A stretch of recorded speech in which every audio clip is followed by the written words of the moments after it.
অনেকদিন পর আমার জিন্স টি শার্ট ছেড়ে একটু ড্রেস পরতে ইচ্ছা হলো। সেই মতোই আলমারি থেকে একটা সুন্দর ড্রেস বার করে পরেও নিলাম। কিন্তু জুতোর ক্ষেত্রে কমফোর্ট জোনের বাইরে একদমই যাওয়া যাবে না। আজ এলাম একটু সিটি সেন্টারে। গিয়েই চোখ আটকালো সুন্দর সুন্দর জুতোর কালেকশনের দিকে। জুতোর প্রতি আমার একটা আলাদাই পাগলামি আছে। আমাকে তো আমার মা জুতো পাগল ঋতু বলতো। কিন্তু আমার চোখ যখন জুতোর দিকে আটকে, আমার বরের চোখ ঠিক উল্টো দিকের আইসক্রিম শপে। রিকো কিন্তু বকা দিয়ে বারণও করেছে পাপাকে যে শীতকালে আইসক্রিম খাবে না, ফেরত করে দাও। এরকম পরিস্থিতিতে আবার এদের বাবা ছেলের ক্যারেক্টারটা ঠিক উল্টো হয়ে যায়। খাবো না করেও একবার ট্রাই না করে থাকতে পারলাম না। বেশ কিছুটা খেয়ে বরকে ব্যাক করে দিলাম। টেস্টটা যে এত ভালো ছিল, তার সাথে আবার ভয় লাগলো আবার যদি গলায় ব্যথা শুরু হয়ে যায়। আর শপিং এর শুরুতেই মাত্রাতিরিক্ত দৌড়াদৌড়ি করে ঘেমে হাঁফিয়ে অস্থির আমার দুই ছেলে এখন তাড়া দিতে শুরু করেছে। আর কত দেরি, এবার চলো। ছোট জনের তো আবার বায়না আমাকে কোলে নাও। এখন আমরা আছি স্পেন্সার্সে। আর স্পেন্সার্সে আজকে আসার একটাই কারণ, বাড়িতে সব রকমের চিজ শেষ হয়ে গেছে। তার সাথে টুকটাক এটা ওটা শপিং তো হয়েই যায় এখানে এলে। বাচ্চাদের পছন্দের কিছু ফ্রুট ফ্লেভারের ইয়োগার্ট নিয়েছি।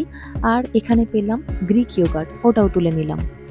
এখন স্পেন্সার্স থেকে সোজা চলে এসেছি ডিনার করতে। এটা আমাদের বরাবরেরই পছন্দের জায়গা, গোরমে সেন্ট্রাল। এটা সিটি সেন্টারেই। রিকো বেবির খুব খিদে পেয়ে গেছে, তাই ইটিং ইটিং করে টেবিলের উপরেই বাড়ি মারছে। এখানে 10টার পরে আর কোনো অর্ডার নেয় না। আর আমরা ঢুকেছি 9:45-এ, তাই ঝটপট একদম সিম্পল খাবার অর্ডার করেছি, যেগুলো খুব তাড়াতাড়ি হয়ে যাবে। আর খাবার আসতেই আমাদের বাঙালি ঘরে জন্মানো আমার ইংরেজ ছেলের কাঁটা চামচ দিয়ে কুলচা কাটার চেষ্টা। খেলেও কাঁটা চামচে। আর কোনো খাবার মজা লাগলে এখন এই পোজটা খুব সুন্দর শিখেছে নিজের থেকেই, একদম রিকোর সিগনেচার পোজ। গতকাল যেহেতু ভ্যালেন্টাইন্স ডে ছিল, তাই পুরো জায়গাটাই খুব সুন্দর করে লাল সাদা বেলুন দিয়ে সাজানো। তার সাথে আমার ড্রেসটাও বেশ ম্যাচ করে গেছে। শেষমেশ রোহান বেবি কোলে উঠেই ছাড়লো। এত লাফালাফি আর দৌড়াদৌড়ি করেছে, টায়ার তো লাগবেই। আমরা ফেরার পথেই বাড়ির দিকে ঠিক টার্ন নিতে যাব, তখন কি মনে হলো, বরকে বললাম খুব লং ড্রাইভে যেতে ইচ্ছা করছে। সঙ্গে সঙ্গে বর লেফট টার্ন না নিয়ে সোজা গাড়ি চালিয়ে নিল। একদম কলকাতার যে হাইওয়ের রাস্তাটা, সেটা আমরা ধরলাম। কি যে ভালো লাগছিল।